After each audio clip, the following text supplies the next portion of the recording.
Hello and welcome to a very special episode of Never Seen It. It's our Oscar special for 2022.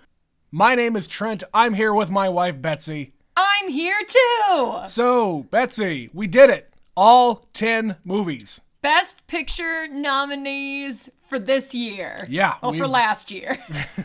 Yes. For this here Oscar season. Yes. We watched all of them. And today we're going to sit down and talk about all of them. This is going to be a spoiler-free podcast.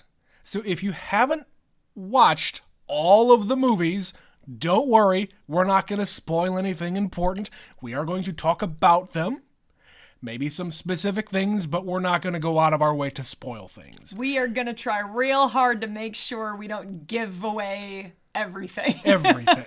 If you want to hear everything, go back and reference the episode we did for each of these individual movies. Indeed. So, the way we did this last year is Betsy and I sat down and ranked all 10 movies in a row, our personal ranking. Independently. And we did this individually.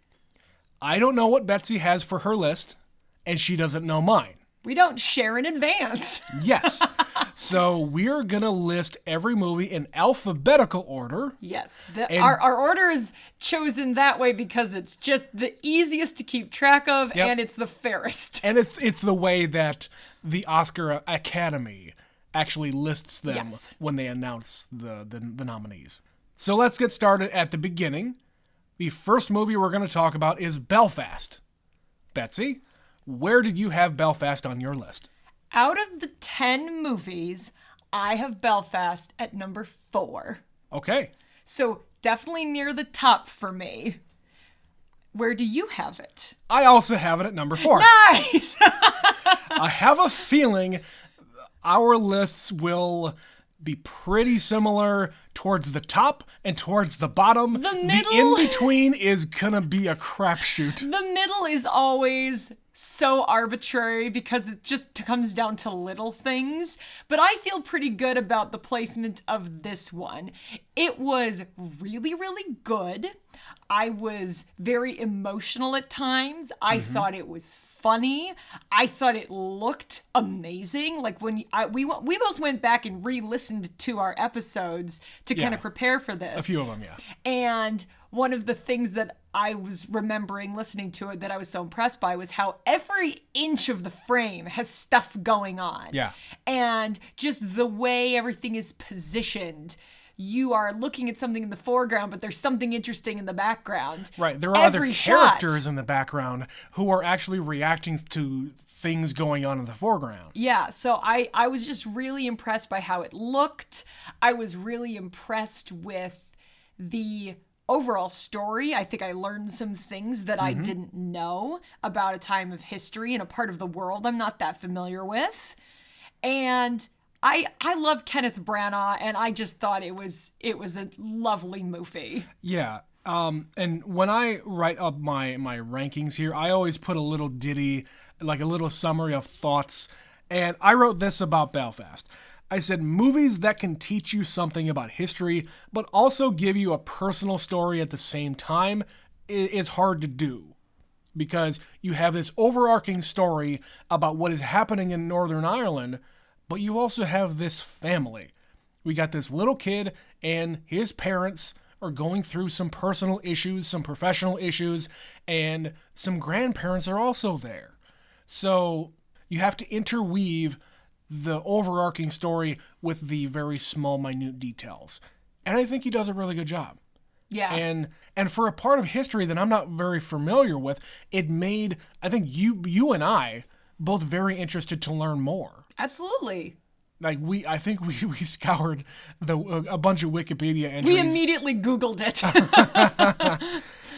And if a movie can get us to really dig into some history, that just makes it successful in and of itself. Yeah, absolutely. We're students of history, and things like this always just make me hungry to learn more. Totally. So yes, I put this one at 4.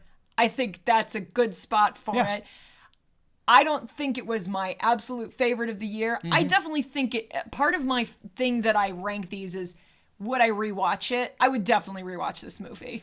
Yeah, if for nothing else, just to look at it, because I kind of got the story. It's not a story I need to hear again, but I think just how he put everything together, looking at the scenes, which you talked about with the framing of everything, seeing what else I missed. Yeah. So that's Belfast, number 4 for both of us. All right, so the next movie up is Coda. Trent, where did you have Coda on your ranking? So this one was a contentious one for, I think, both of us. I put Coda at number 9. I actually put it at number 8. Okay. So we're still kind of in the same neighborhood, Yes. certainly. And again, this is kind of that middle to lower tier. And listening back, I think we both had pretty similar feelings. Yeah. So my overall kind of thoughts about Coda is that it was a nice story, but it wasn't deserving of a Best Picture nomination. I've seen a lot of nominated movies for Best Picture. This does not fit with them. Okay. This to me feels like it is an overgrown, like, after school special to a point. And you talked about it in the episode where we've seen this story before. Especially you. You've seen versions of this story in the past where there's difficulties at home. We got a talented kid. We have struggles at home. And you might have some nuggets of other struggles in relation to people having disabilities. Mm-hmm. And that's all this movie is about. Right. And I didn't dislike this movie. And I said this in the episode. Yeah. And don't misunderstand me. In a placement of 10 movies, it's really hard to rank some of them, especially like this, because it's not bad, but something has to be in the bottom. And for me, it just felt predictable. It was a little bit cliche. Yeah. I wasn't that invested. I liked it. I did. Yeah. I just There's didn't not much love wrong it. with the movie. No. I have really nothing against it. I have nothing really super negative to say, like, this movie was shit. No, this movie was not shit. No. This movie was a good movie. None of the movies on our list are shit. No, it just didn't touch me in the way that I know other people have been affected by Coda. Sure. I know a ton of people who love this movie. Yeah. They love it. And for some reason, it just didn't click and connect with me. Yeah. And I think maybe the subject matter that they're really going for here, I said it in the episode, but it just seems like they're going after the Oscar bait. A little bit. And it's Apple gunning for some glory. Yeah. And I don't know what was happening in the background or behind the scenes when it comes to them really pushing for this one. But, you know, we saw Sound of Metal last year, and it dealt with other deaf individuals. And I think it was handled better. It just wasn't special for me. I was much more affected by Sound of Metal last year. Yeah. I seem to recall weeping repeatedly. Yeah. I didn't find myself doing that in this movie. Yeah, because our main character in Coda, the hardest thing that she's going through is that her parents kind of suck. Except it's not even that. Like, they're inconsiderate. Yes. Yeah, if you can say nothing else, they are very inconsiderate of their daughter. Fair. So that's really the difficulty here. You know, you could have it be a coming-of-age story. You could have it be trouble at home. But nothing was like, there's no big stakes here at all. And by the end of the movie, it's just like, okay, that was kind of a nice story. Yeah. That could have been on, you know, a made-for-TV movie on the WB. Right. And the thing I just talked about rewatchability, would I watch this again? I would give it another chance. I don't think it'll change my opinion much, though. No. I don't have a deep desire to watch it again. No, I have no desire to see it again. It was fine for what it was. Yeah. We covered it for the podcast, and that's good enough for me. And that's why it's number 8 for me. Yeah. Moving on. Next up is Don't Look Up from Adam McKay. Betsy, where did you have Don't Look Up? We're in the same neighborhood. I have it at number 9. All right. And how about you? I had it at number 7.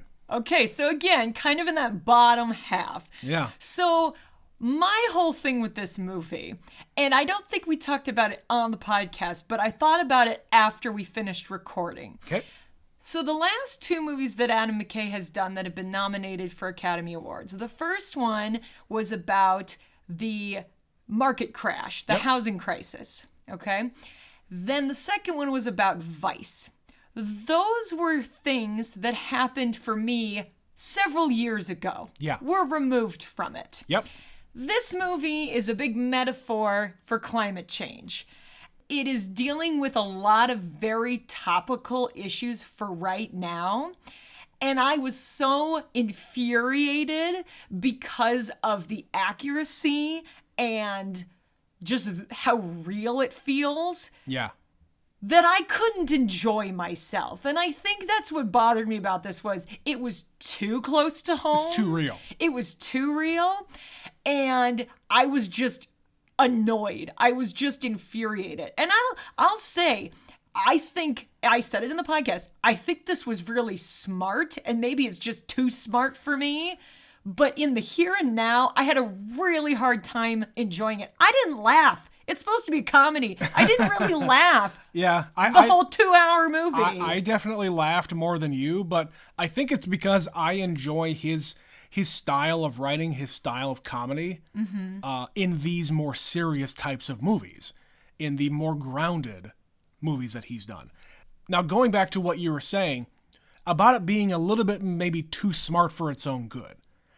The thing I wrote down about this one was, it is not Adam McKay's best work, by a long shot. It is an important message that he's bringing across, and we talked about it in the episode. We don't disagree with a lot of the things that he's saying, but he's doing it in a very condescending way. He's beating you over the head with it. He is beating you over the head with it over and over again. He is not subtle about any of it. So for you to watch a movie, and he is making it to kind of like flip things on its head and make you think about things in a little bit of a different perspective. But at the end of the day, it is not an uplifting story. It is not a, hey, we can actually get it going if we do this, this, and this. No, his message is that we're all fucked. Yeah. So I don't know if you can come away from that movie with any kind of positivity if you don't really give it a good ending, and they just don't. Yeah, I don't need to see that one again. I really don't. It's gonna be a long time before I watch that one again. Yeah. That's how I was left feeling about that one. Yeah, and I wish that, so he used a lot of this isn't a spoiler, but there is a stand-in for an MSNBC show. And the people on it are kind of stand-ins for the people on another show. And I wish that he just would have tried a little harder to fictionalize this world. I suppose. Like I said, it's very real. Yeah, it's too real. And I think that's the big problem. So that's my thoughts about that one. Anything else, or are we moving on? I think we can move on. All right, what's next? So the next one in the alphabetical release is Drive My Car. So this was obviously the big weird standout because it is a 3-hour Japanese movie. Yeah. So definitely something a little different for the rest of the group. So Trent, where did you have this movie? So sticking near the bottom, I had Drive My Car at number 8. Okay. I went back and forth on this one a little bit, and I ultimately landed at number 6. Okay. So I think for me, it's firmly in the middle to middle bottom. Yep. So why did you end up there? So I went back and forth about this one. Again, none of these movies are bad. And this one in particular, the things that I really knocked against it was, number 1, the length. Number 2, the fact that nothing really happens. Like, there's no culmination. Hardly at all. The only thing that they're kind of hinting at involves somebody who ends up just getting arrested. So, again, there are emotional journeys. There is an arc. There are a lot of topics that are covered, and it does it pretty well for a movie that is all in Japanese. Mostly in Japanese. Mostly in Japanese. Okay, that's fair. I put it in the middle simply because there are movies I liked better, but I was surprised how much I actually liked this one, because I'm never sure about these, really true art house, lot to digest. But the longer we talked about it and the more it sat with me, the more it has just kind of resonated as far as the execution. Like, there's some meat on those bones. You got to work to get it, though. You do. You have to sit through it. And, I disagree. I don't think that the whole movie felt that long. All things considered, I thought it was going to be exhausting. And there were movies that were shorter that we watched in this group that were way more exhausting than Drive My Car. Yes. And I thought the characters were interesting. The story was interesting. Was it weird? Yeah, but I like a weird movie once in a while. Sure. And you could have even gone more weird. Oh, absolutely. You could have, again, this is not a spoiler, but the first, 40 minutes? 40 minutes. Isn't even, the first 40 minutes is before even we get any credits. It's prologue. Yeah, it's all prologue, introducing only a couple of characters. Those characters are important, these beats are important, but they could have cut that in half. They could have easily cut that in half. It could have been 10 minutes, yes. Yeah.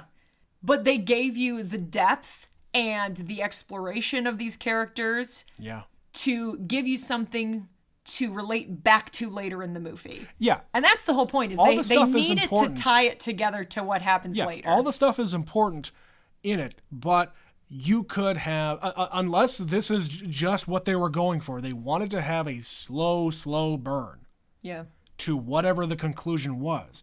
There wasn't even much of a conclusion.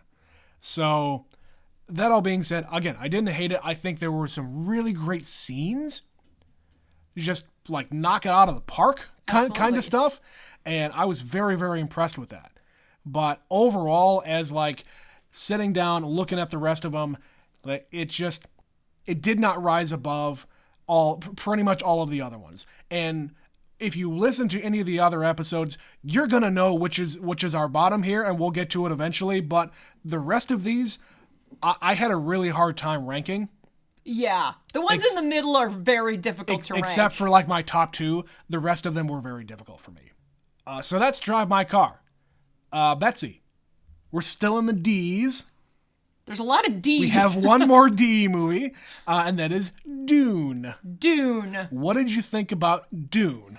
Much to my own surprise, Trent. Uh-oh. I put Dune at number 3. Okay. I had Dune in my top 3 for the year of 2021. Where do you have it? I have Dune at number deuce. Oh my gosh! Yes! Number 2 for Dune. If you had told me last year that you and I would both have enjoyed that movie as much as we did, I would have been shocked. Because this is not, on paper, the sort of thing I go out of my way to watch. But you know what? It is. It's sci-fi. Yeah, but I don't watch a lot of true sci-fi, and this is true sci-fi. This is hard sci-fi. Yes, it is a lot compacted into a short time that you need to learn about the history, where we are, why things are the way they are. Yeah. They use words that are hard to follow. They have languages that you don't understand. Mm-hmm. There's subtext that they can't get into because they're only doing one movie right now. This was an impossible task. Yes. And I think they nailed it. I think as well as they could have yes. for a part 1 of this thing. I was re-listening to this episode that we did, and I was like, oh, fuck, this movie's great. Just remembering it, hashing it back up. And I didn't think I would be, I thought I would like it. Let's go watch this movie. It'll be interesting. Yeah. And this is well before any kind of Oscar talk. Right. And I think Dune was maybe number 1 or number 2 of the movies that ended up getting nominated. Yep. We just wanted to watch Dune because it was getting so much buzz online and people that I follow really, really liked it. And it's like, okay, I guess we're going to watch this fucking thing. Yeah, and it blew me away. It blew me away. Yeah. And I'm so excited now for the second one. And like re-listening to that episode, I was like, oh my God, I'm like excited about Dune again. Right. Yeah, and I think that speaks volumes because I'll be honest, I don't remember. There's one of these movies, I was listening to that and I was like, I haven't thought about this movie at all since we watched it. Yeah. There's been a couple of those where I'm just like, we watched it and I moved on. Mm-hmm. Dune, I've been thinking about a lot. Mm-hmm. And when I listened to that again, like you said, I got all excited. Yeah. I was like, oh, yeah, that scene was cool. And that was cool. And that thing was cool. And that costume was cool. The music was cool. The word that I used in the episode, damn, that was cool. It was so cool. It was so fucking cool. I mean, I'm just hyped that we can get some hard sci-fi here. And again, I'm not someone who is just going to go off. Like, I didn't watch any of the old Star Trek stuff. Like, I watched Star Wars, and that's about it. Right. As far as sci-fi. And it's not that sci-fi. It's not. It's an adventure movie in space. Right. And, like, we were, like, discovering stuff that is, like, very analogous to Star Wars in that movie, in Dune. And it's like, oh, shit. Like, what got inspired by what here? Exactly. So, yeah, it's an exciting movie. It's visually spectacular. Totally. The music is great. The tech is great. There's a reason it got nominated for a crap load of awards. Oh, totally. And I think the most important thing about sci-fi in the 21st century is that you can get all the CG that you want in here, but if you don't have good actors, if you don't have good writing, if you don't have good performances by your actors, it's just going to fall apart. Yeah. And I think they got it. They got all the parts They right. nailed it with the cast and the tone of everything. It was serious without being too serious. It Right. was believable without being ridiculous. Sure. Like, it was just all the things. For something that was written in, the 60s? Yeah. It still works. It's incredible. Absolutely. But yeah, Dune, number deuce. And number 3 for me. Yeah. All right, so the next up on the list is King Richard. Out of the D's. So, Trent, where did you rank King Richard? I had a hard time with this one. So did I. It was going to be in the middle no matter what I did, but I ended up putting it at number 6. And I put it at number 7. Okay. So again, kind of in the same place. Yeah. And that was sort of a last minute change. I shoved it down right below Drive My Car at like the very last minute. And I think mostly I did that because I haven't really thought too much about this movie since we watched it. Yeah, that's fair. And I think King Richard isn't as novel as some of the other ones. We've seen inspirational sports stories before. Yeah. This is a really good one. It's really good. Probably my favorite one. And I haven't seen a lot of them. No. I don't really go for stuff like that. This is not a genre you spend a lot of time in. It's definitely not. So for me to come down and really like this one, it's mainly because of the cast.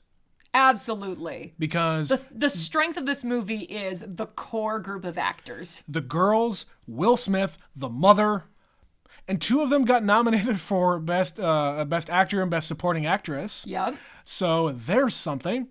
But we talked about it in the episode. The 2 girls who play the sisters, the Williams sisters, they have great chemistry. You can tell that they let these girls hang out and become friends, and to the point where you buy them as sisters. Absolutely. And Will Smith is the thing that everybody is going to take away from this movie. Yeah. He is doing a complete physical transformation. Yeah. A vocal transformation. He is... Even in his movements. Yes. He doesn't even walk like Will Smith. No. He has reached the age in his career where he can take on a role like this and do it really well. And be taken seriously. Absolutely. And he deserves all of the praise he's been getting. Like, Yeah.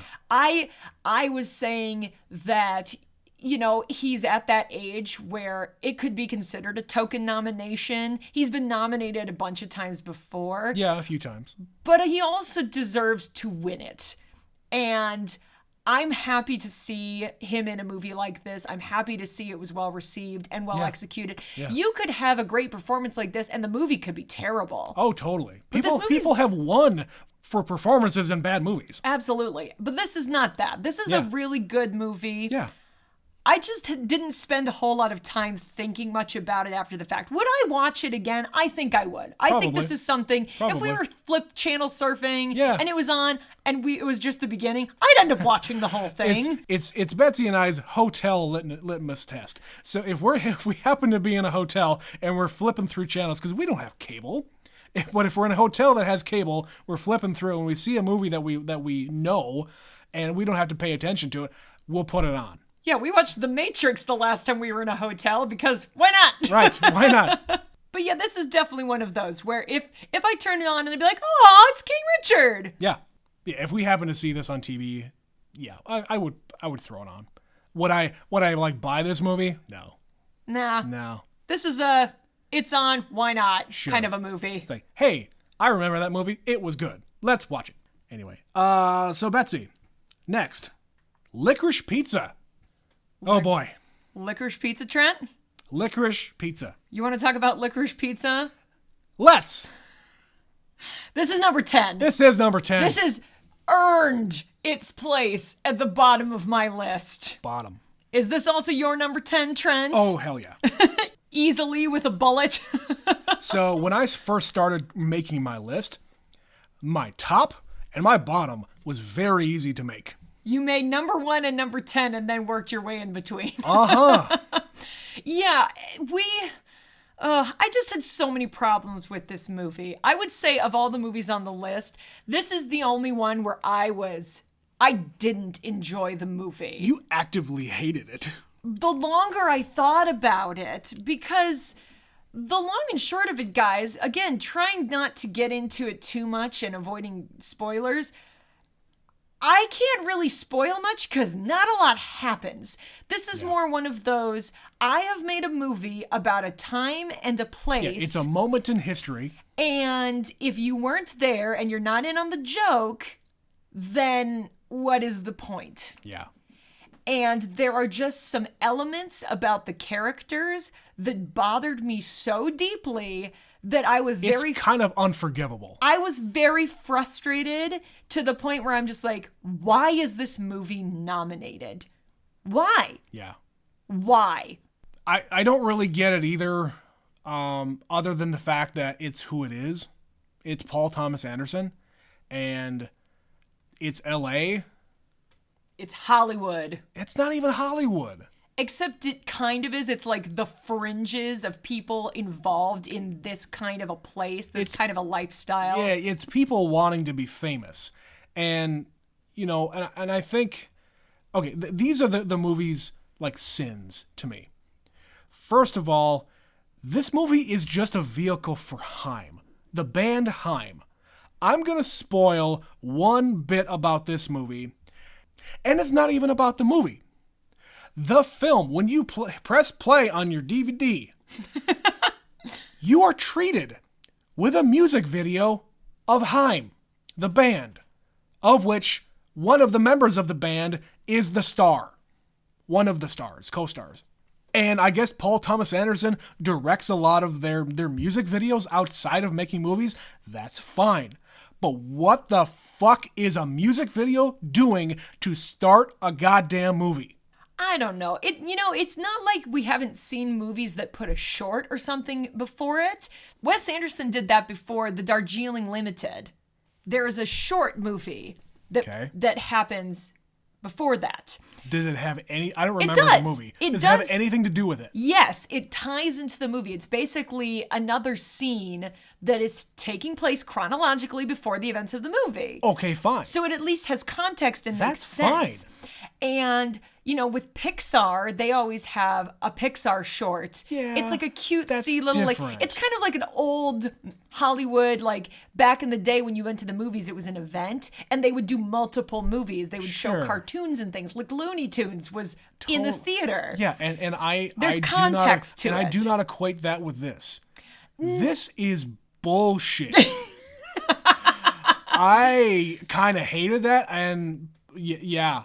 It had nothing to do with the movie. Yeah. Other than these girls are in it. Kinda. Yeah. So that's number 1 for me. Okay, what's the other unforgivable thing about it? So in the marketing of the movie, they made a big deal about the fact that Bradley Cooper and Sean Penn and Tom Waits were in the movie. They're in the movie for 5 minutes. They are not important characters. They don't really contribute a whole lot other than they're just kind of crazy.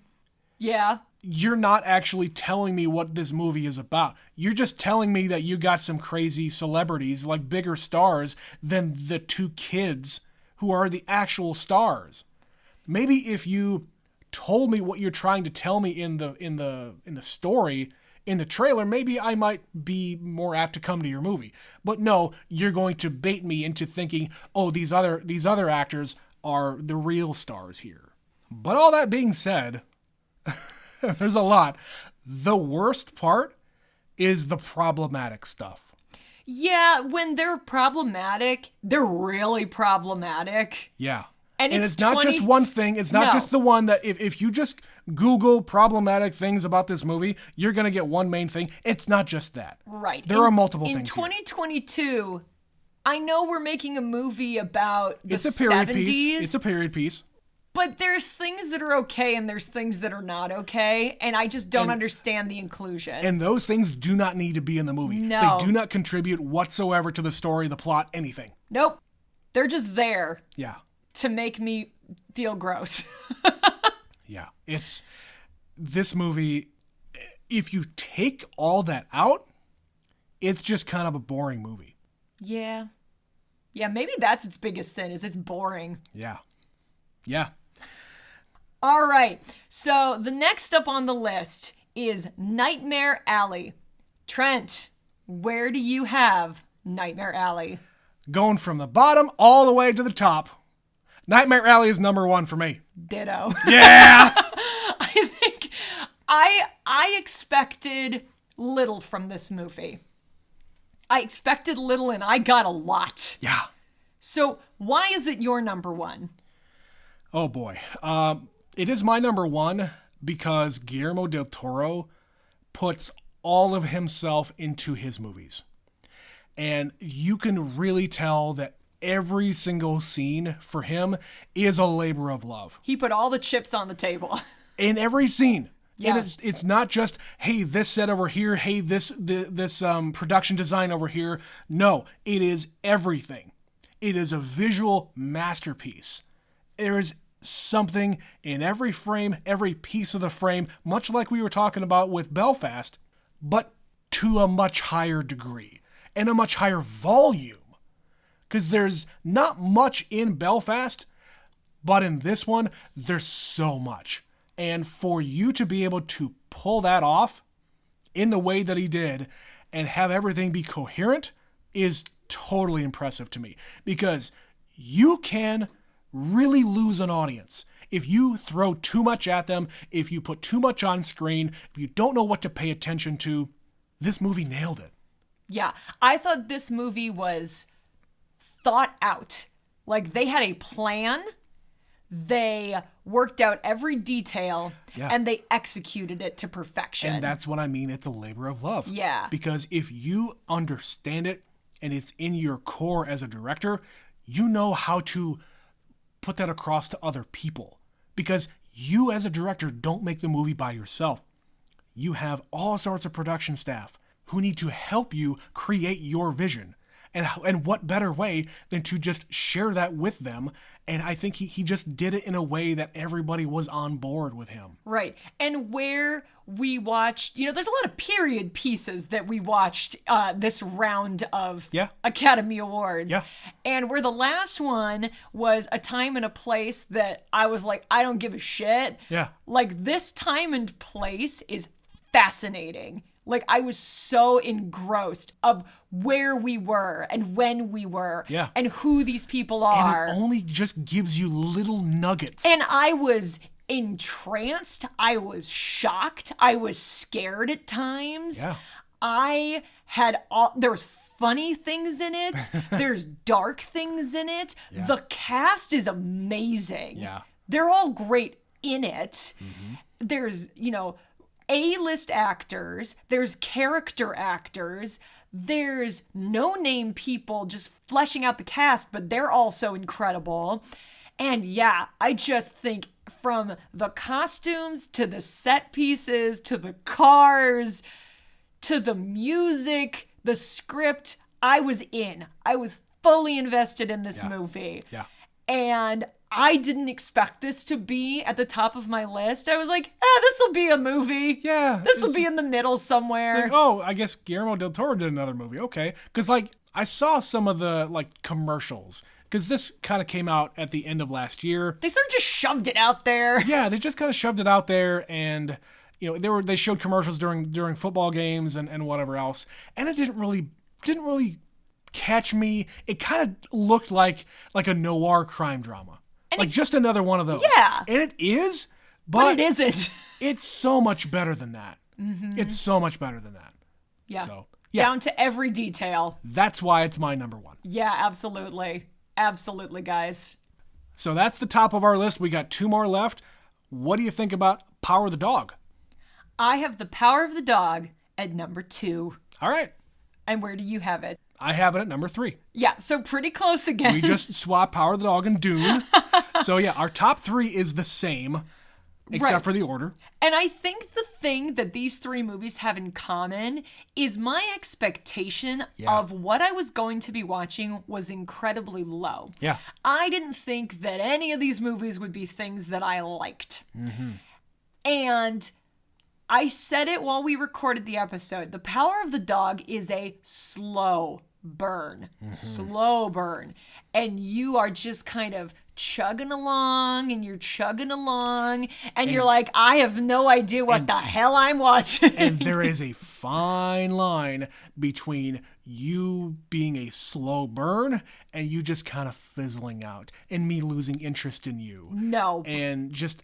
By the end of this movie, it went from slow burn to wha-bam. Yeah. Like, I was... Once I clicked, once I got it, once it all came together, it, for me, stuck the landing. It just gives you enough to keep you getting pulled in and pulled in and pulled in. It's just slowly roping you in, pulling you along. And you're not quite sure what you're going through. And then by the end, you're like, son of a bitch, I'm in. The character work is really great. The acting is great. So solid. And really, by the end, it turns out to be kind of a huge mindfuck. I won't tell you what happens, but good God, you need to watch this movie. It's on Netflix. It's really easy to go and watch it. You should go watch it. Yeah, I think that this movie, if anything, is unexpected. Yeah. I've talked to some people and they're like, oh, well, it's boring. But then they told me they didn't finish the movie. I'm like, what? No. Yeah. You must finish the movie. Yeah. Because what you think you're watching and what you're actually watching are 2 different things. Yeah. You can't just watch the first 2/3 of the movie and not watch the ending. Like, come on, give it a chance. You have to see this one through to the end. Yeah. You have to see it through to the end. Yeah. And yeah, I just think there was a point in this movie where I became so invested that I thought literally anything could happen right now. Yeah. And I was prepared for shock. I was prepared for sadness. I was prepared for a lot of different emotions. You're prepared for tragedy. I don't know if I was funny. I don't know if I was prepared for how it actually went down. Completely subverting expectations. Absolutely. Yeah. So yeah, I think This one is deserving of being near the top.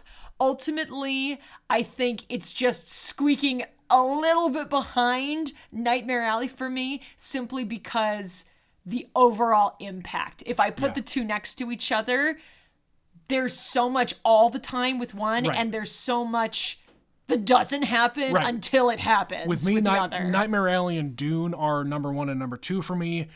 And the reason for that is because there is so much stuff happening the entire length of the movie. Yeah. And it took until the end for Power of the Dog to really slap me across the face, but it did it very effectively. And I think if you can nail that, if you can keep my attention, even though nothing's happening, and you're just doing this character development, hey, good on you. You did it. Absolutely. You convinced me. And last but certainly not least is West Side Story. So Trent, where do you have West Side Story in your rankings? So just for context here, I had never seen the first West Side Story movie from the 60s. So this was a completely novel movie for me. Because of that fact, I put West Side Story at number 5. I also have it at number 5 by process of elimination. All right.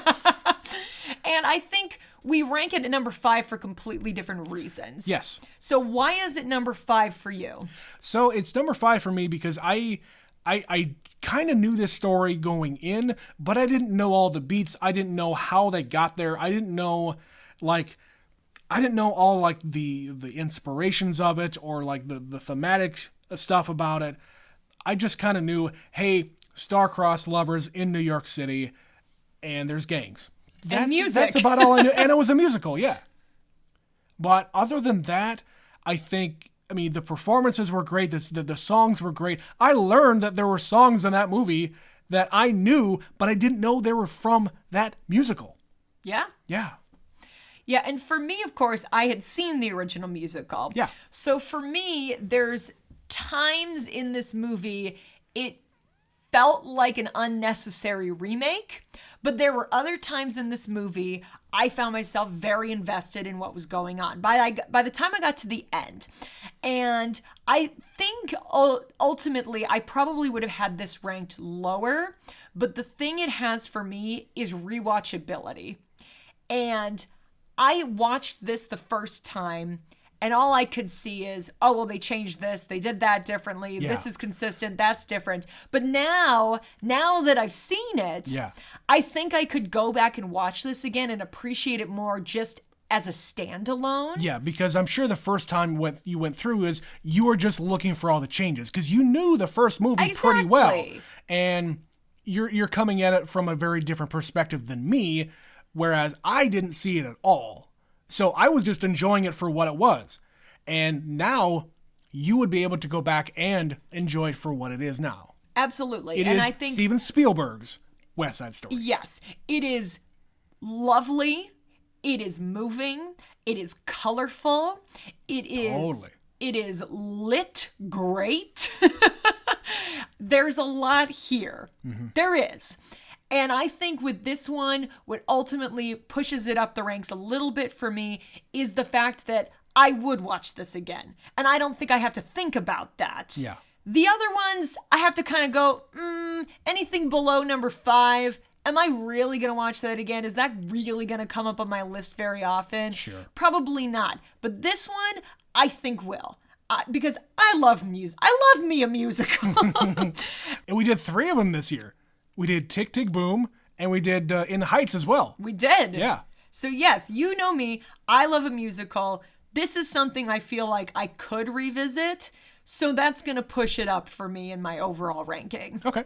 Fair enough. So number 5 for both of us. So that's our top 10. Shall we recap before we get into the actual Oscar meet? Absolutely. All right. Ladies first, go from 10 to 1. All right, so my number 10 was Licorice Pizza. Number 9, Don't Look Up. Number 8, we had Coda. Number 7, King Richard. Number 6, Drive My Car. Number 5, West Side Story. Number 4, Belfast. Number 3, Dune. Number 2, The Power of the Dog. And my number 1 movie of these 10 Best Picture nominees, Nightmare Alley. Thank you, Betsy. For my top 10, from number 10, Licorice Pizza. Number 9, Coda. Number 8, Drive My Car.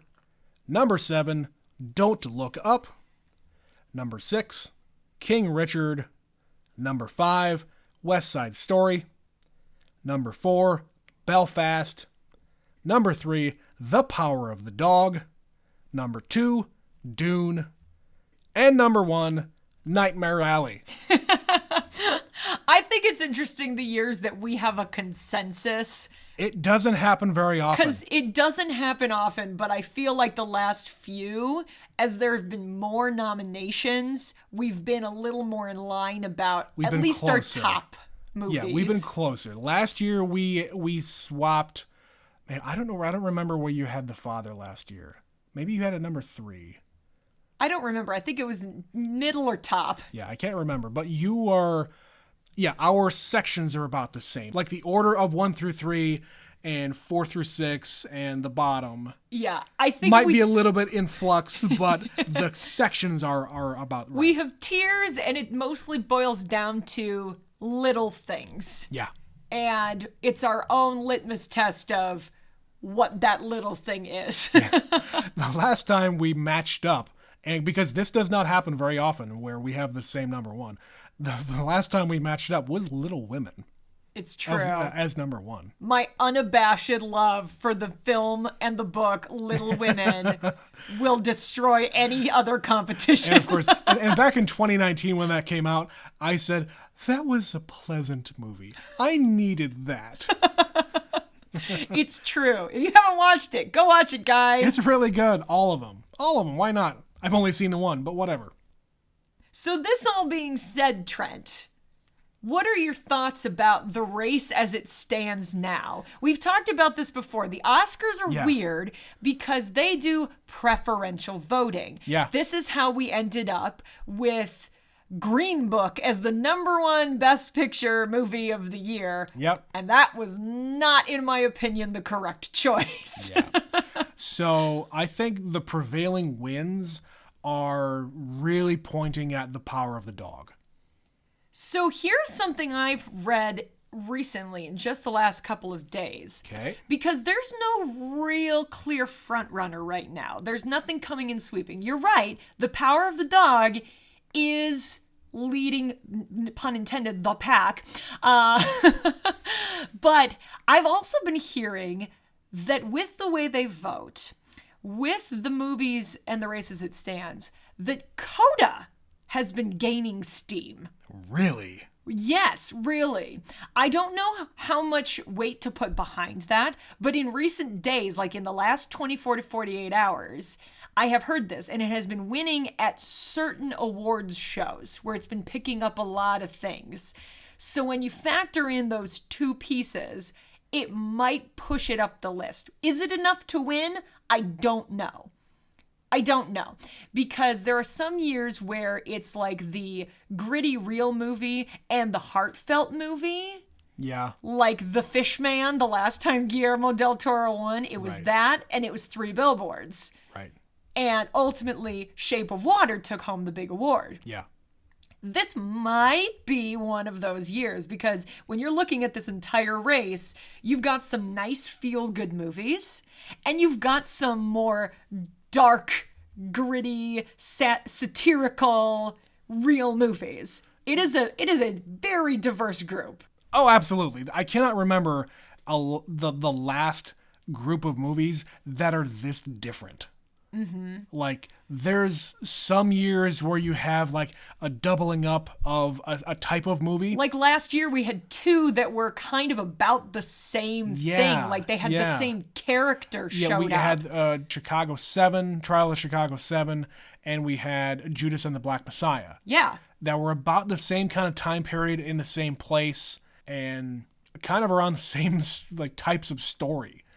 And some years we have like a lot of like big epics. Like the Oscars love big epics. There haven't been any big epics lately. No, Dune is the closest to a big epic we've had in a long time. Yeah. So that's got the most nominations, does it not?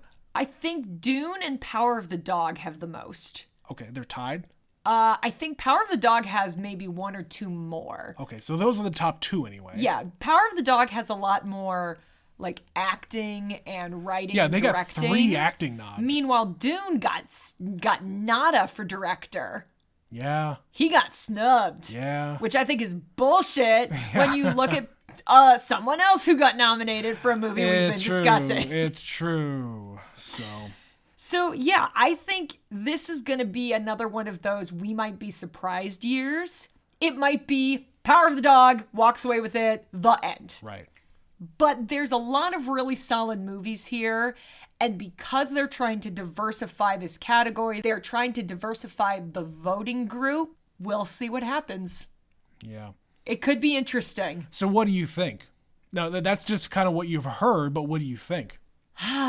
It's hard to say. It's really hard to say. I'm still leaning with you that it's going to be The Power of the Dog because they love that kind of a movie. Yeah. But if there's a dark horse, I buy that argument that Coda might come up and sneak in there. I don't think there's any other movie that really is putting up a fight of the rest of them. Like Drive My Car is also up for Best International Movie. It's going to win that easy. It's going to win that. It's going to win that. That's not a question. But then, there's zero buzz Dune? around that movie, though. No. There's Dune? nothing. I didn't even hear anything about Drive My Car until it got nominated. And with Parasite, I heard people going to see that movie, people that I follow going to see this movie and raving about it, saying it is one of the best movies I've seen in the past decade. Like, what? This Korean movie? What are you fucking talking about? Is that even playing around here? It's that kind of a thing. Drive My Car had nothing. It just was like, and it's nominated. It's like, oh, okay. Okay, I guess we're going to throw that one in there. But yeah, it's all that how they vote for it. If it was in your top selection and there's enough people who have it ranked there, it gets them on the list. And because they have it open up to 10, and this is the first time we've had 10 in many years. Yeah. It usually peaks out at about 8. 8 or 9 seems to be the sweet spot. So this year to have 10 is interesting. But going back to what I was saying, Dune, this was part 1. Yeah. So it's probably going to be more akin to, if it pulls it off, more like a Lord of the Rings scenario. Yeah. Where it'll probably get nominated for the parts. For the culmination. It has the best odds of winning for the culmination. Yeah. The sum of its parts. Mm-hmm. But yeah, looking at this, the lay of this land, people were really surprised that Nightmare Alley got nominated. Yeah, and from what I've read, I've read a lot of people's lists and their reviews of these movies just in general. And for the most part, nobody is talking about Nightmare Alley like we are. Right. We're geeking out over here. Yeah. We're in the minority. Most people, a lot of people have different opinions about their top and bottom. Nobody has really anything positive to say about it in any kind of capacity that will bring it up to the top. No. They're just kind of saying, "Oh yeah, it's a noir remake. I guess that's fine." Yeah. And everything else in between, it's like nice movie, fine movie, good movie. Yeah. But The Power of the Dog won the Golden Globe. That's a weird one because that's a very small group of people that votes on that. Sure. And it's not always consistent what wins there, winning something else at the Academy Awards. Sure. So that's a little hard to predict. I think it has the best chance, but there could be an upset. And logic dictates that Coda is one of those feel-good movies that a lot of people really, really like. And if enough people like that more than they like Power of the Dog, preferential voting is weird. That's all I'm saying. Again, there's something in the back of my mind that Licorice Pizza might actually pull this out. Not because it's been winning elsewhere, but just because it's a movie about Hollywood. It's a movie kind of tangentially related to Hollywood, and it's Paul Thomas Anderson, and people seem to love him and everything that he touches. I will rage. It is far from the best picture. But it's the same opinion that I had last year about, I thought The Trial of Chicago 7 was going to win for Best Picture and everything else. It got snubbed. It got basically nothing. Nada. Yeah. Bub kiss. Yeah. So I was wrong last year, and I like Power of the Dog. It was my number 3, and I think it would be deserving. But I think anything below like our top 4 is just kind of okay. All right. Yeah, it was fine. Honestly, this year in general, nothing really blew me away except for my top 4. I feel like that's just sort of the way the Academy Awards have been going now. They're trying to get people to watch, which means they are all over the place. So many things get nominated. Yeah. And so many things get multiple nominations, but rarely does anything pick up multiple awards. Yeah, nothing ever sweeps anymore. No, you win for costumes, and you win for directing, and you win for screenplay, and that's the only thing you won. Yeah. And you win for something else, and it's always one. The most anything that wins is like 4, and it's usually the technical stuff. Yeah. But of course, this year they're going to do it a little bit different, and some of the technical stuff and like the costumes and all that shit. Should we get into that? Let's talk about this. So first of all, Trent and I have very strong opinions that if Nightmare Alley does not win production design, we're going to start a riot.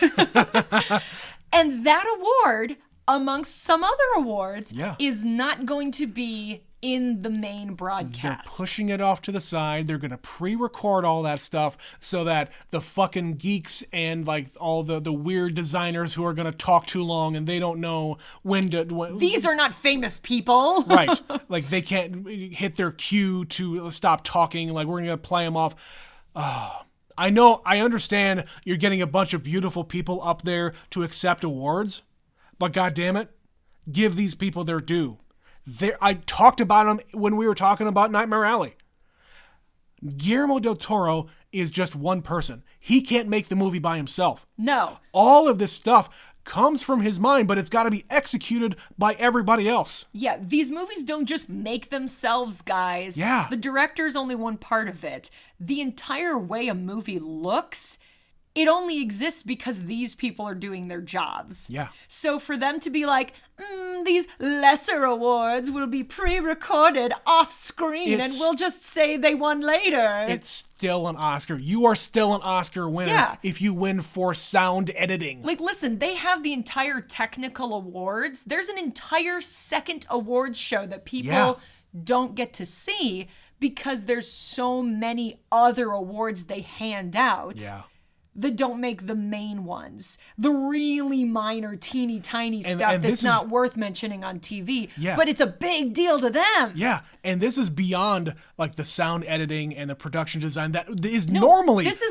on the broadcast. This is other shit. This is the guys who invented motion capture getting credit for creating brand new technology to use in film. Yeah. The guys who have like the, engines that create entire backgrounds at the drop of a hat, all AI generated.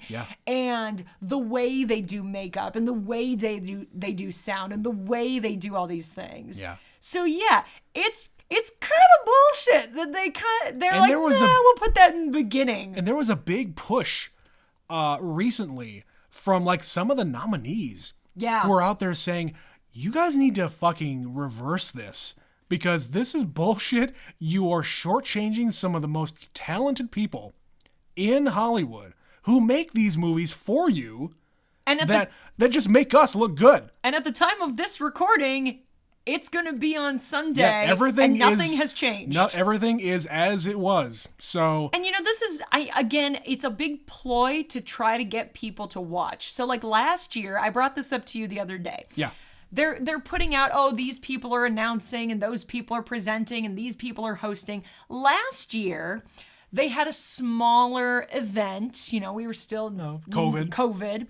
And all of the musical performances took place in the pre-show. So we didn't actually watch the pre-show, which meant we didn't see any of the original song performances. And in normal years, they perform all of the nominated original songs live, on the broadcast. Live on stage. And now this year, we've got Billie Eilish, huge star. Yeah.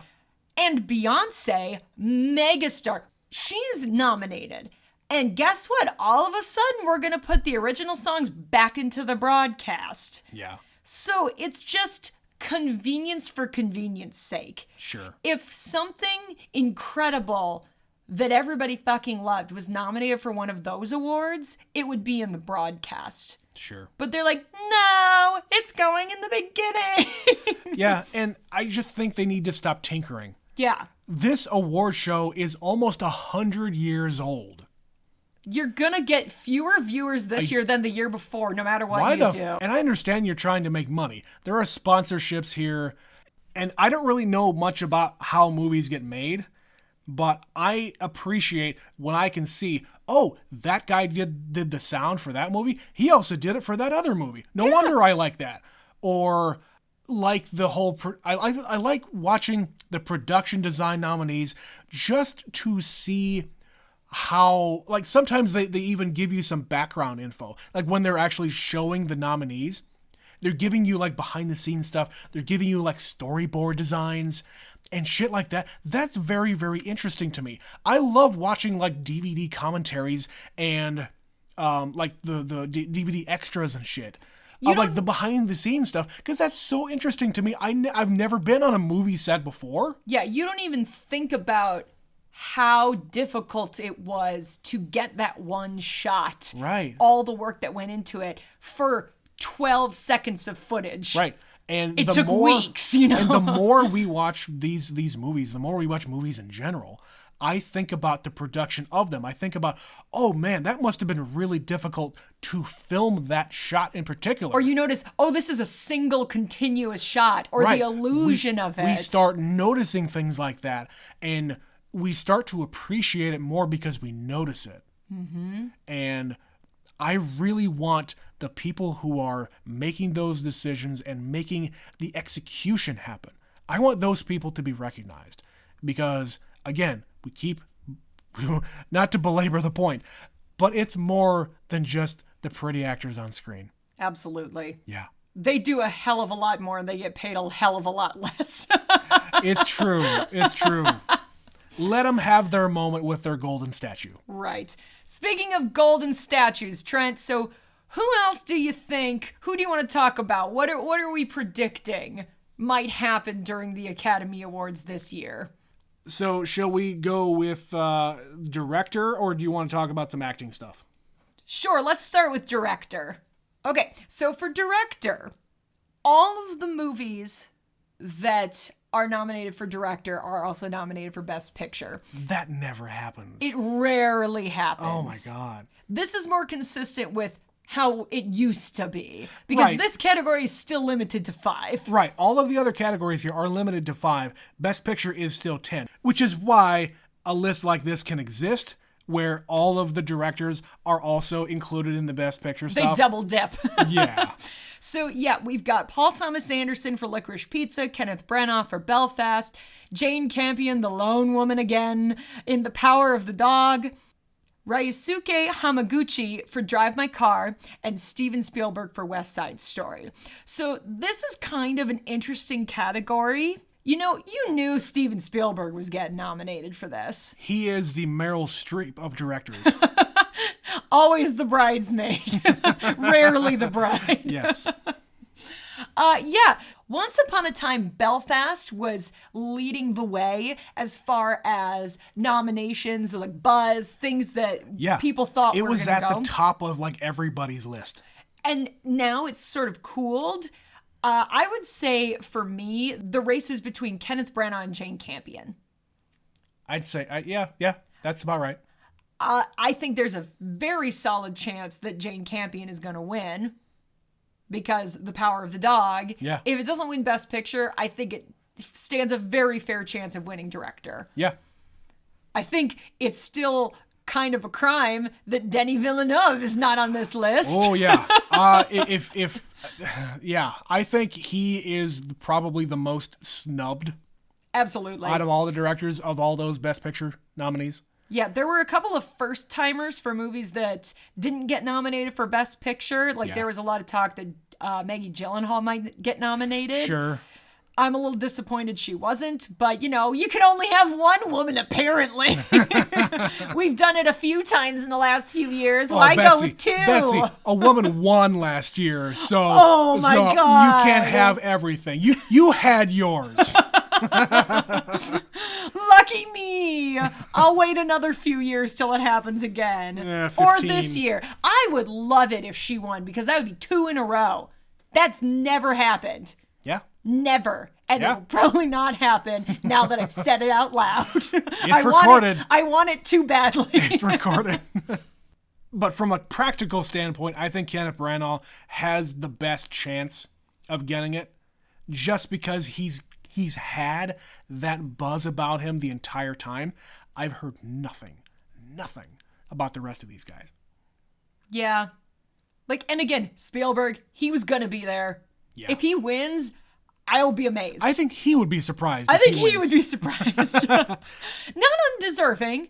I think there's only one there that I'd be really annoyed by. It's a Spielberg movie. It's gonna be flawless. It's just the way it is. Yeah. He's got a certain style. He's got a certain skill set. Yeah. It's Steven Spielberg. Yeah. He wouldn't be my pick, though. No. Not this year. Nope. All right, let's shift to acting, Trent. So, actor in a lead role. So we've got Javier Bardem for Being the Ricardos, Did not see. Benedict Cumberbatch for The Power of the Dog, Okay. Andrew Garfield for Tick, Tick, Boom, Yeah, buddy. Will Smith for King Richard, Yeah. and Denzel Washington for The Tragedy of Macbeth. Did not see it. So yeah, there's 2 there we haven't watched and 3 we have. Mm-hmm. What are your feelings about this category? If it was any other year, I might have a hard time with this one. But I'm hoping that it is Will Smith's to lose. I think it's absolutely Will Smith's to lose. Yeah. And if I say he's going to lose it to anybody, I think it'll be Andrew Garfield. You think so? Are you being hopeful there, or do you think it's actually possible? I think that he delivered a beautiful and incredible performance. I was very moved by, and he's having a moment. And sometimes all you have to do is have a moment, You're not wrong. and people get their weight behind you and they say, I like you. But that, for that same reason, could be why Will Smith takes it. Yeah. And I said it in the episode, and that was before the nominations came out. I had to see what the category was. You know, Benedict Cumberbatch could also do it. You know, Yeah. I don't know. There's kind of a 3-way race happening here, in my opinion. I agree with you. He won the Golden Globe. Yeah. But I think most likely scenario is that this is Will Smith's year. Yeah. He has been nominated a number of times. I said it in the episode a few months ago, before I saw the landscape of what was happening, that I just had this vibe that this might be the time in his career, the place, the movie, all the factors, the stars have aligned. And yeah, I think it's his to lose. If he doesn't win it this year, I don't know if he ever will. It's gonna be tough. Yeah. It'll be real tough if he loses. I'll be really sad, honestly. I want him to win. Yeah. Because I think he deserves it. Is this his most profound, his biggest, his best performance? I'd have to go back and look at those other ones. Like, I've never seen Ali. I don't know. I can't compare. Yeah. But I was impressed with what he was doing, and I think if he wins, it is a deserved win. Yeah. Not to say that Andrew Garfield would not be deserving. I'm not trying to discount him. I think he did a really good job. And I talked about Benedict Cumberbatch. Again, a very physical Yeah. transformation. Yes. He The is way he living stands that and character. moves and talks. Yeah, he is totally living that character as much as Will Smith is. Yes. So, man, I don't know. I would be thrilled if he won. I'm not going to lie, because Yeah. I love Benedict Cumberbatch. So if he were to beat Will Smith, okay, I could live with it. I just feel bad for Will Smith. Right. And I think you would be just ecstatic if Andrew Garfield won. Oh my God. If of those three, it was Andrew Garfield, I would just be floored. I would be floored. Yeah, I think the other two guys would be too. That would be an absolute upset. Yeah, totally. Absolute upset. And there just hasn't really been like super clear front runners. Like Will Smith has been starting to sweep though. And that's why I think he's been cleaning up. It's probably going to Will Smith. Yeah. And this could be a completely boring year where it just goes to the obvious things. I don't think it's going to happen though. All right. So speaking of a category that is a little hard to predict, I'm going to switch it to actress in a leading role. Okay. Jessica Chastain for The Eyes of Tammy Faye, Olivia Colman for The Lost Daughter, Penelope Cruz for Parallel Mothers, Nicole Kidman for Being the Ricardos, and Kristen Stewart for Spencer. Now, once upon a time, same thing. Kristen Stewart came out the gate swinging. Yeah. She is now Academy Award nominee Kristen Stewart. Henceforth, no matter what happens. And a lot of people thought, this is her year. She's going to do it. And then, wonk, wonk. Like, it's just cooled completely. Okay, I take exception to that. Okay, and before I get into that, Betsy's going to do more of the talking here because we hadn't seen any of these movies. We haven't seen any of these. None of them. No. But you follow the trades, you follow that stuff a lot more than I do. So I'm going to let you do most of the talking. But with Kristen Stewart, a lot of the awards that she was just snubbed for are the British awards. Fair. Now, the reason I believe that she was snubbed for those awards is because she's playing Diana. Yeah. I think it is as simple as that. I don't know if it is like vindictive or malicious or not, but like a how dare you play our princess or whatever the fuck. I have no idea if it's that or not. But if there's ever a reason for that, it is because they are British awards. And an American should not be playing a British princess. All right, then. That's my opinion about that. I don't necessarily agree with it. I haven't seen any of her performances. I haven't seen any of the performances. Well, so I couldn't really tell you anything. And that's why this category is really weird, because Jessica Chastain won in the place where Kristen Stewart wasn't nominated. Yeah. But I don't know off the top of my head who won the Golden Globe, because again, it was a different group of people. Sure.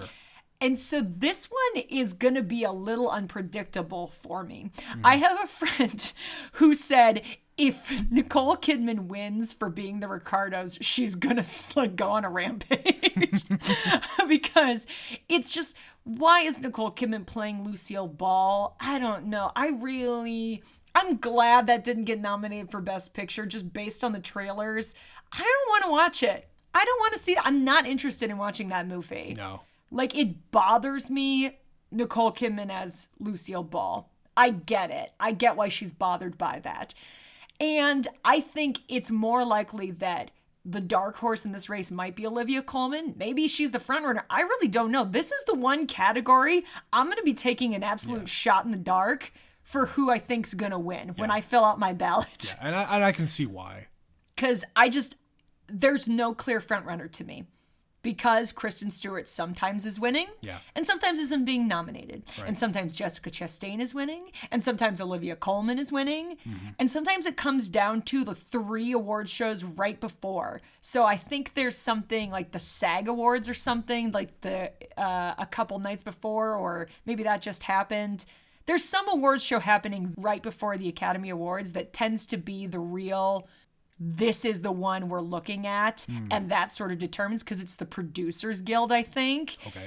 And that might be what clinches this. So we'll see. I'm very interested in this category. I don't know what's going to happen, though. And that's fair. Again, we haven't seen any of the movies. No. Like, we saw 3 out of the 5 with the Best Actor, but this one, nada. Right.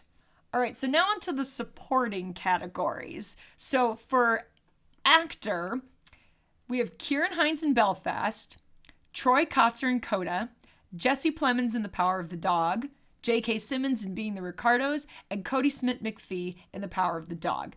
Now, same thing here. At one point, I would have told you Cody Smith-McPhee. hands down. Okay. Because he was out there scooping them up. Yep. He's the kid. He's the kid in The Power of the Dog. Yeah. I was frankly surprised that Jesse Plemons got nominated. Me too.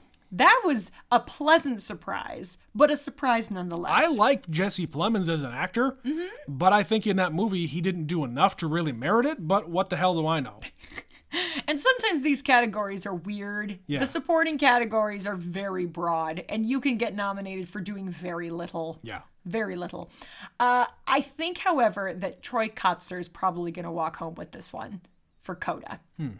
Because, once again, he sort of started creeping up, and he's been winning an award and winning an award and winning an award. And this is another reason why I said earlier that the winds of change seem to be blowing that way. I think if it's going to win one, this is it. Okay. And he plays the father He's the father. in Coda. I do think that he really fit that role very well for what it was, for a non-speaking person, for a non-hearing person, for you to be able to take direction and be able to put on screen what is being asked of you like that is not an easy thing to do. No, you're working through an interpreter. Yeah, you're working through an interpreter and you have to really get what this script is and really translate that onto the screen. And you did it. I think he did it as well as he could have. If I had my choice, it would be Kieran Hines For Belfast. for Belfast. He didn't really have a lot of like hard things to do in that, but I think he filled that role in the best way that he can, and I just really like him as an actor. Yeah, you kind of have your choice here between like the heartwarming grandfather and the heartwarming father. Right. So it just pick your poison. Yep. So to speak. And the problem with having two actors from the same movie with The Power of the Dog, it splits the vote. Yeah. I think more people would probably vote for Cody Smith-McPhee, but it's, again, if anybody else is going to win it, it'll be him. Yeah. But I think from where I'm sitting right now and from what's been happening recently, it's going to be Troy Kotsur. Okay. Fair enough. All right, on to supporting actress. It's going to be Jessie Buckley, The Lost Daughter, Ariana DeBose, West Side Story, Judi Dench for Belfast, Kirsten Dunst for The Power of the Dog, and Anjanou Ellis for King Richard. So I was so excited when Kirsten Dunst got nominated. My little, teenage heart who watched her in things like Bring It On and Little Women, and I watched. Kirsten Dunst is one of those people I have grown up with. Yeah. She was a kid when I was a kid. She was a teen when I was a teen. And she was doing the cool things on screen when she's playing the same age as us. And yeah. She's in Drop Dead Gorgeous and Dick and Spider-Man. She's in all the Spider-Man movies. Betsy was behind me while we were watching the nominations get announced. And I just heard this squee off to the side. She was so happy. I am so happy. I thought she was very good in that movie. Yes. And I think it's well deserved. However, this is the one award I don't think anybody has any question that it is going to go to Ariana DeBose. Yeah. For West Side Story. Yep. That one, I think, was the first award that kind of got locked in weeks ago, where it's been consistent. She has just been sweeping, cleaning up everywhere she goes. Yeah, I don't really think there's a whole lot more to say about it in that category. Again, I agree with everything you just said. It's pretty much a foregone conclusion, but we've been wrong before. We have. If that would be another absolute shock. That would be an epic upset. It would be an epic upset. And it doesn't happen a lot. It happened last year with Anthony Hopkins. That's true. Everybody was talking about Chadwick Boseman being the shoo-in for Best Actor. With all of the circumstances surrounding it, I get it. But it went to the person who was the most deserving. And I think the difference there is, with a lead role, sometimes it's back and forth where this award goes to them and then this one goes to the other person. Like it was happening with Meryl Streep. Yeah. So the year she won her last Academy Award, it was her and, I can't remember there was somebody else, another actress. So it was like back and forth and back and forth and back and forth. And ultimately, Meryl won. And then the next time, it was back and forth and back and forth. And then Meryl lost. So it just sort of depends on the category and the year. This one, it's not been so back and forth. Yeah. This has been she wins, she wins, she wins. Yeah.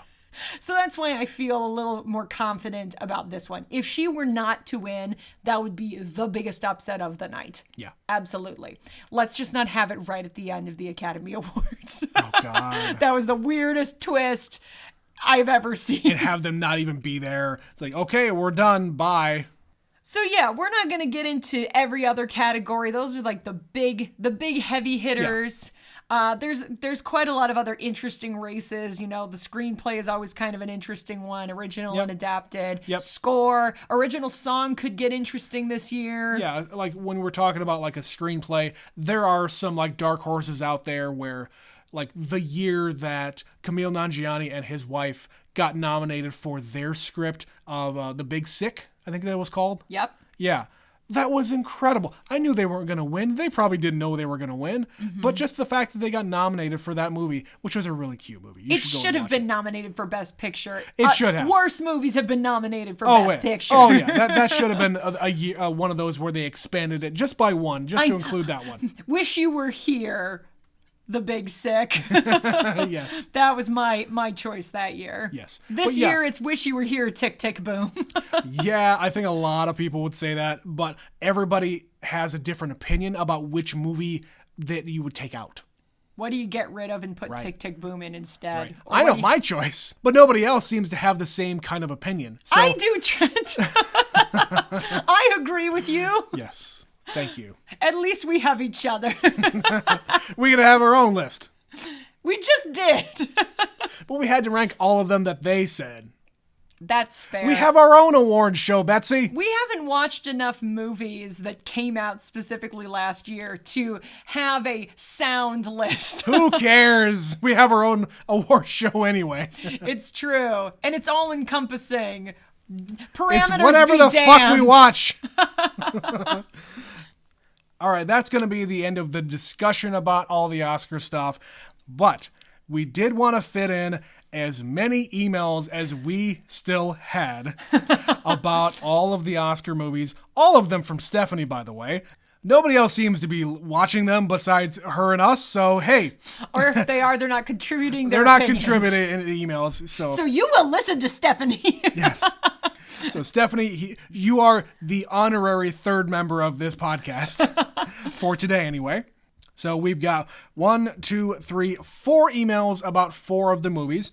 Now, I'm just going to warn you, we might cover some spoilers in this section. So if you don't want to hear about these movies, we're talking about Belfast, Licorice Pizza, West Side Story, and Drive My Car.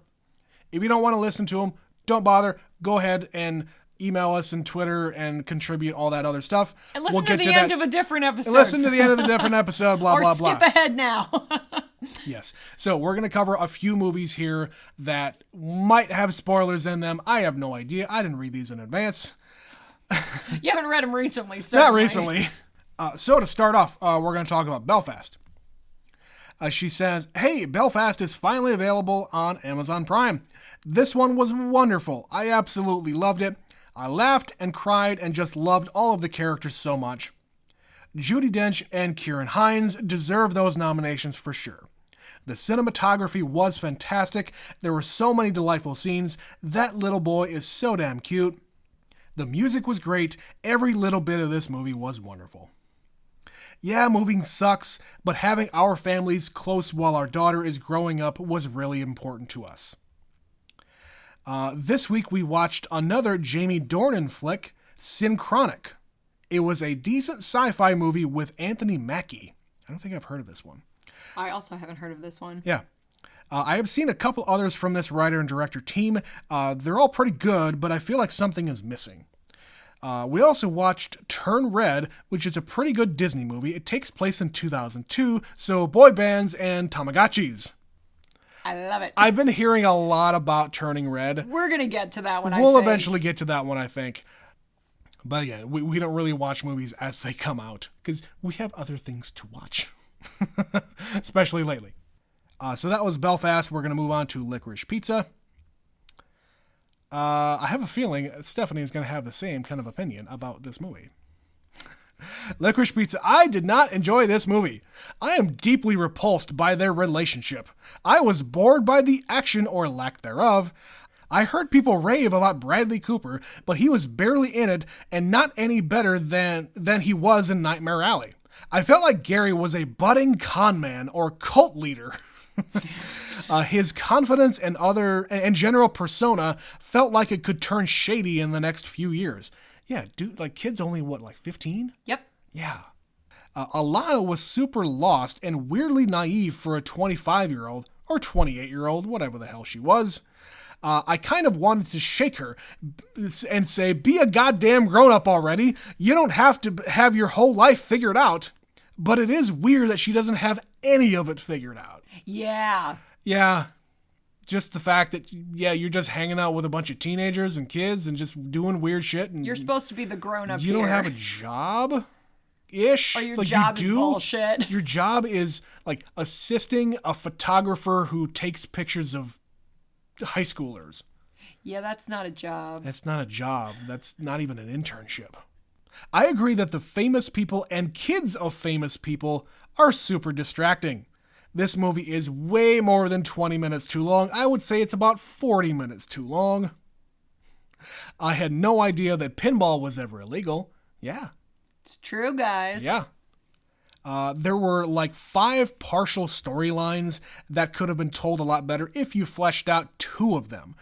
I suppose Paul Thomas Anderson is trying to make it more real life, where there are just no linear storylines. But fuck, man, give me a plot and a story with a point. Yeah. There really wasn't any point to that. This movie was pointless. Like, if you're gonna have a love story, and it's not even a love story, it's like fucking puppy love.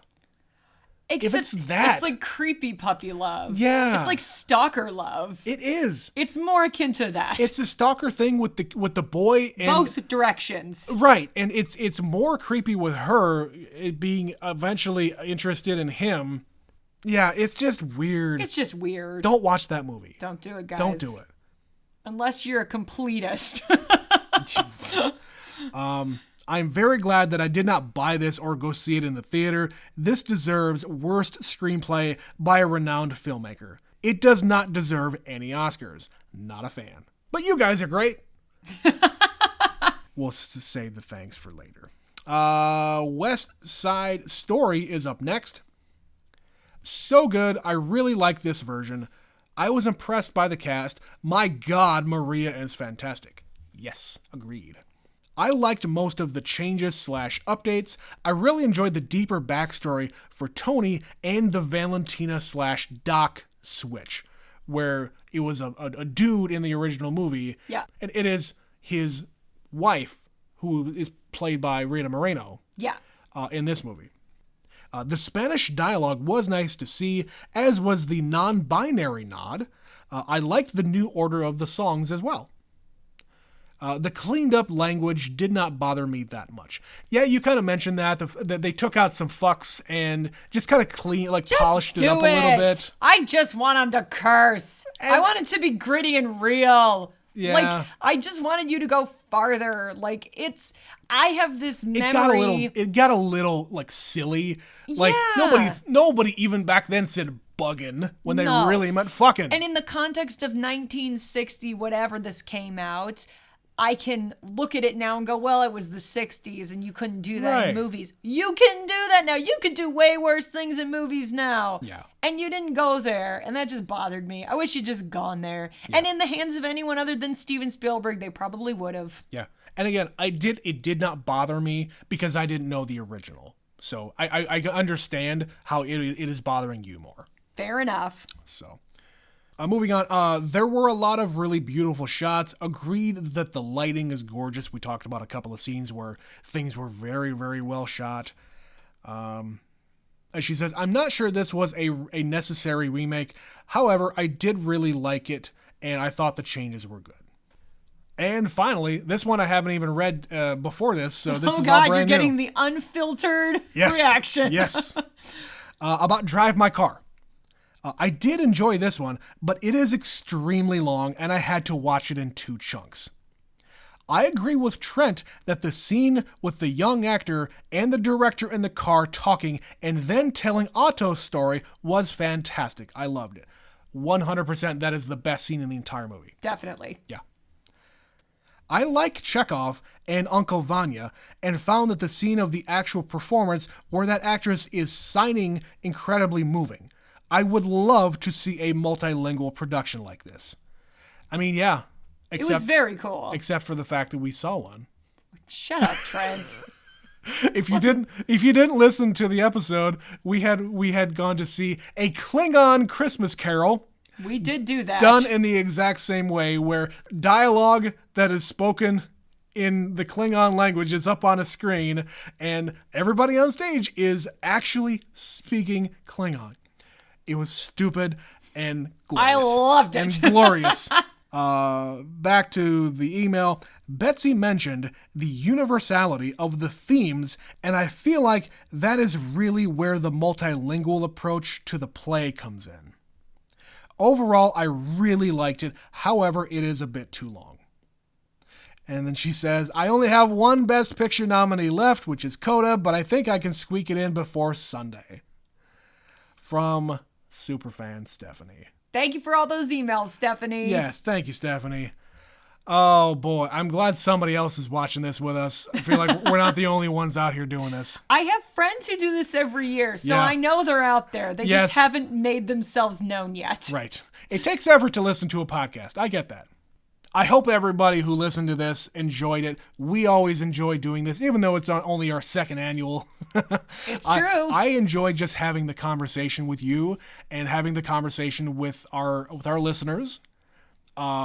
Just reacting to what they say and what you say. I think it is kind of a cliche to do an Oscar special and things like that. And if you're a movie podcast, you're always going to do an Oscar thing. But, I think this is the most interesting part of it. Whenever we do a summation, like we've done probably 3 or 4, 5 specials now where we're kind of summarizing what we just listened to. But this is probably the most interesting ones because we're not just a knee-jerk reaction. This is just a conversation about our feelings. Absolutely. So, anyway. So, that is the real end of this episode. I want to thank you again for listening. If you would like to email us your thoughts or your list or your reactions, because by the time this episode comes out, it is Oscar Day. It is. By the way. So, if you did not actually know that, set a reminder for tonight at whatever fucking time it is. Central, Eastern, Mountain, we don't know. Just turn on the TV. Turn on the damn TV. I think it's on ABC most years. So anyway, email us neverseenitpod@gmail.com. Follow us on Twitter, neverseenit_pod.